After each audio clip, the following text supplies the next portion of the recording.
नमो भगवते वासुदेवाय। तो आज हम लोग इस तृतीय स्कंद के 6वें अध्याय का 7वां श्लोक लेते हैं।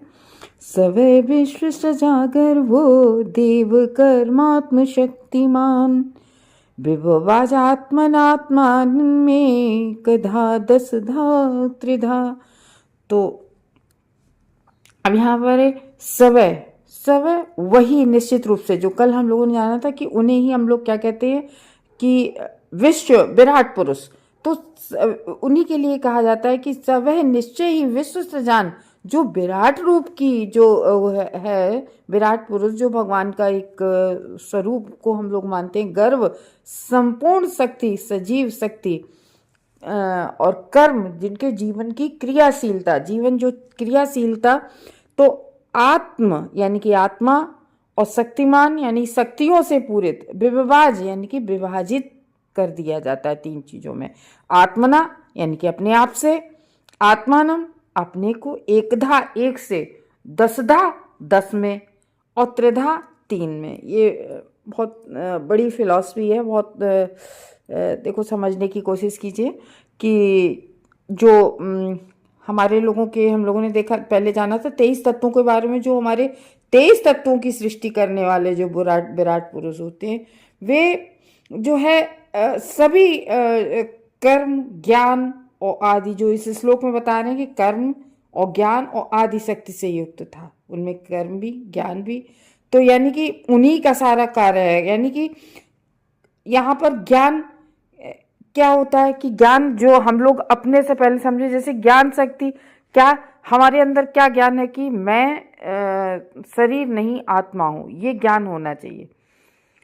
क्रिया शक्ति, और जो ज्ञान भी भगवान डालते हैं, और क्रिया शक्ति क्या होती है, जो हमारा शरीर जो है, जो इसमें एक जो चेतनता होती है, जो एक्टिवनेस, जो क्रियाशील हमारा शरीर होता है, वो प्राण शक्ति से होता है। प्राण शक्ति नहीं है तो कोई शरीर में क्रियाशीलता नहीं। और आत्मशक्ति बताया है, यानी कि आत्मशक्ति की, ये आत्मशक्ति हम अपनी जान सकें कि हम कौन, पहचान कर सकें कि, क्योंकि हम अपनी पहचान कैसे कर लेते हैं, जैसे एक घर की गृहिणी है तो वो पहचान रहती, मैं इनकी पत्नी हूँ और मुझे घर का सारा कार्य करना है, या ऐसे, मतलब जिस चीज़ से भी हम जोड़ लेते हैं, अपनी पहचान बना लेते हैं, तो ये होता है। मतलब जो ज्ञान शक्ति होती है उसमें, ये इसको बोलते हैं देव शक्ति, यानी कि ये बता रहे हैं इसमें। तो चेतना जीव या आत्मा का चिन्ह है। हम सब जीव हैं, हम लोगों के अंदर जो चेतना तो होती है, तो उसको हम लोग क्या कहते हैं, आत्मा है। ये हम लोग कहते हैं नहीं कि आत्मा है, यानी कि जो चेतनता आत्मा से ही आती है। अगर शरीर में आत्मा है तो आत्मा का अस्तित्व चेतना के रूप में व्यक्त होता है, जिसको हम लोग आत्मा कहते हैं। वो चेतना, मतलब जो हमारे शरीर के अंदर चेतना, किसी भी तरीके की चेतना रहती है, तो ये आत्मा से आती है। आत्मा उसका चिन्ह है, जो ज्ञान शक्ति कहलाता है। तो समग्र चेतना विराट रूप की होती है, और पूरी चेतना किसकी होती है, उन विराट रूप की। और वही चेतना पृथक पृथक व्यक्तियों में प्रकट होती है, जिनको हम लोग क्या कहते हैं, परमात्मा। ठीक है ना, कि परमात्मा रूप में हर में व्याप्त है। तो अब वही है ना, उसको चाहे आत्मा जो होती है शरीर में, तभी शरीर में चेतनता रहती है। तो चेतन का कार्य प्राणवायु के माध्यम से संपन्न किया जाता है। किससे, जो हमारे शरीर के अंदर चेतनता रहती है, वो जो अगर प्राणवायु निकल जाती है तो फिर कोई चेतनता नहीं रहती है, तो वो प्राणवायु के माध्यम से संपन्न किया जाता है। और ये जो प्राणवायु होती है वो हम लोगों की 10 प्रकार की होती है, जो इसमें बताई जाती है। और ये प्राणवायु का ही सिस्टम सारा होता है। जब भी हम लोग बीमार पड़ते हैं ना, तो ये प्राणवायु का ही सिस्टम खराब हो जाता है कहीं ना कहीं से, वहीं से हम, तो वो ये प्राणवायु होती है पहले प्राण, अपान, उदान, व्यान, समान, ऐसे कहलाती है।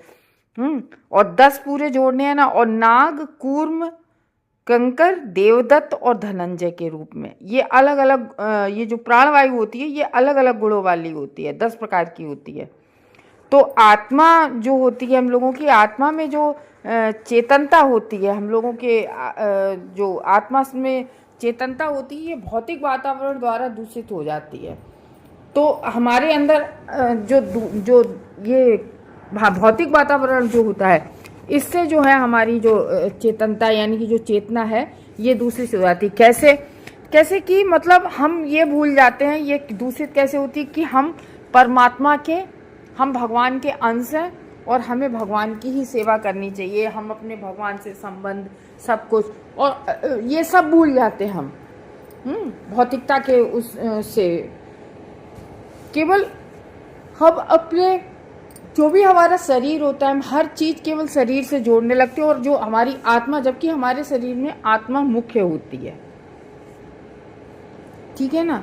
तो ये हम लोग भूल जाते हैं। तो शरीर की पहचान, जिसे हम मिथ्या अहंकार के विभिन्न कलाप प्रकट होते रहते हैं, मिथ्या अहंकार जो हमारा होता है वही हो जाता है कि मैं ये हूँ, मैं वो हूँ। तो भगवत गीता में जब हम लोग पढ़ते हैं तो 2.41 में ये विभिन्न कार्यकलापों का वर्णन बहुशाखा अनंतांश बुद्ध योग व्यवसाय नाम के रूप में हुआ है इसमें। तो ये व्यवसाय का ना मतलब ये हमारा एक, ये जो एक किसी एक चीज़ से स्वयं को जोड़ना, बद्धात्मा जो होती है वो शुद्ध चेतना के अभाव में हम सब जीवों की जो बद्ध आत्मा हो जाती है, तो वो कैसे हो जाती है, क्योंकि हम लोगों ने पढ़ा कि जो शुद्ध चेतना होती है वो भौतिकता से दूषित हो जाती है। तो ये जो शुद्ध चेतना रहती नहीं है, हमारी लोगों की चेतना शुद्ध नहीं रहती है, तो ये चेतना की शुद्धता के अभाव में तो हम लोग कैसे होते हैं, मोहग्रस्त हम लोग होते रहते हैं।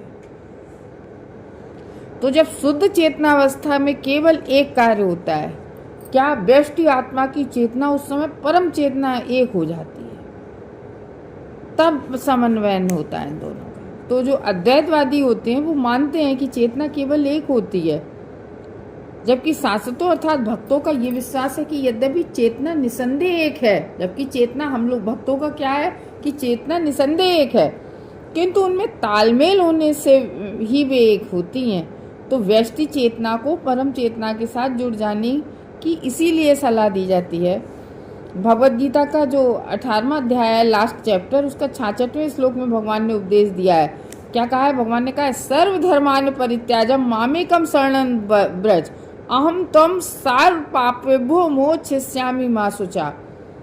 कि सर्वधर्मान परित्याजम, सारे धर्मों को छोड़ दो, मामेकम शरण, यहाँ धर्म यहाँ उन रिलीजियन से नहीं है, यानी कि धर्म जो हम कर रहे हैं सारे धर्मों को छोड़ दो, मेरी शरण में आओ और मैं तुम्हें सारे पापों से मुक्त कर दूंगा।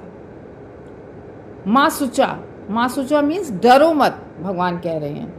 तो ये व्यष्टि चेतना यानी कि जो अर्जुन को सुना रहे पूरी भगवत गीता, तो अर्जुन को परम चेतना के साथ साथ रहने की और इस तरह अपनी चेतना की शुद्धता बनाए रखने की सलाह दी जाती है। अर्जुन तो भगवान के परम भक्त थे, अर्जुन की चेतना हमेशा शुद्ध रहती है। अर्जुन सारे कार्य जो है वो भगवान की ही इच्छा से करते हैं। तो चेतना के कार्यकलापों को बंद करने का प्रयास मूर्खता है, किंतु उन्हें श्री भगवान के साथ जोड़कर कैसे किया जा सकता है? शुद्ध किया जा सकता है। हम अपने हर कार्य को, जैसे अर्जुन ने अपना हर कार्य भगवान से जोड़ दिया, ठीक है। भगवान ने कहा युद्ध लड़ो। जब युद्ध के बाद में अश्वत्थामा ने उनके सारे 5 पुत्रों को सोती हुई अवस्था में सिर काट दिए थे और फिर उसको पकड़ के लाए थे, तो और फिर उसके बाद में उसने एक और गलत काम किया कि उसने उत्तरा के गर्भ में परीक्षित महाराज के ऊपर भी ब्रह्मास्त्र चला दिया। तो भगवान ने ही कहा अर्जुन से कि चलो दूसरा ब्रह्मास्त्र लेके और उस ब्रह्मास्त्र को भी सबको वापस करो। तो ये मतलब जो भी कार्य करते हैं अर्जुन सब भगवान की इच्छा से करते हैं। तो ये हमें भी अपनी, भगवान ने जो हमारे लिए रूल्स एंड रेगुलेशन बताए, यानी कि सुबह का जो आध्यात्म का समय होता है तो हमें मतलब भक्ति करनी चाहिए, कब कैसे सारे कर्तव्यों को पूरा करना चाहिए हमें। तो यह चेतना शुद्धि की मात्रा के अनुसार आत्म पहचान के 3 गुणों से विभाजित हो जाती है। ये 3 गुण कौन कौन से होते हैं? एक आध्यात्मिक अर्थात शरीर तथा मन के साथ आत्म पहचान कि मैं आत्मा हूँ और हमें आत्मा के लिए भी कुछ कार्य करना चाहिए। हम केवल शरीर को पोसते रहते हैं, शरीर के लिए कार्य करते रहते हैं, लेकिन आत्मा को भी, हमें आत्मा के लिए भी कार्य करने चाहिए। दूसरा, आदि भौतिक या भौतिक उत्पादों के साथ आत्म पहचान तथा आधिदैविक यानी भगवान के सेवक के रूप में आत्म पहचान, कि मैं भगवान का सेवक हूँ, नित्य दास हूँ और हमें भगवान की सेवा करना आवश्यक है। तो